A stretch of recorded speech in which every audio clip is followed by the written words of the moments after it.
आणि पुणेकरनी आता चौथीमध्ये शिकतो. माझ्या शाळेचे नाव मराठी विद्या मंदिर मॉड्युलेटर. मी आज तुमच्यासमोर एक भाषण सादर करणार आहे.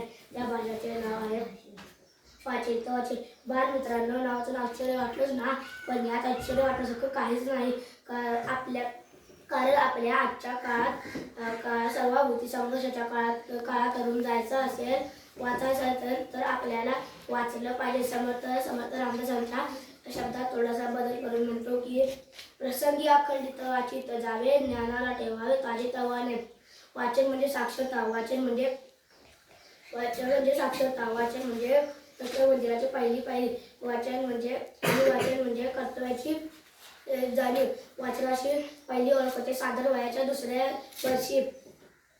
आईने आणलेली रंगीबिरंगी चित्रांची पुस्तकं आपल्या मनाला भुरळ घालतात. अनुकरण करून ते पुस्तक उलटं धरून का होईना आपण वाचण्याचा प्रयत्न करतो. त्यातील मोहमयी रंग, फुलवणारे आकार, वळणदार रेषांनी बनलेले अक्षराच्या आकृत्या आपल्याला भागून टाकतात. हे इतकं सुंदर काय आहे हे जाणून घेण्यासाठी आपल्याला ओढ लागते. नवीन वाचता येऊ लागले की मोठ्या माणसाचा कौतुकाचा शब्द झेलण्यासाठी आपण अंकलिपीपासून त्या दुकानातल्या पाट्यापर्यंत सर्व काही वाचून दाखवतो.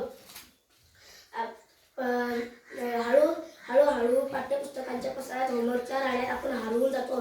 पण त्यावेळी सुद्धा दृष्टांत, कर्दनकाळ, पॅटर्न, चतुर, बिरबल, सोनेरी पर्या, 11 अक्षर, त्यांच्या कैदेतील राजकन्या आणि तिला सोडवणारा शूर देखणा राजपुत्र आपल्याला खुणावत असतात.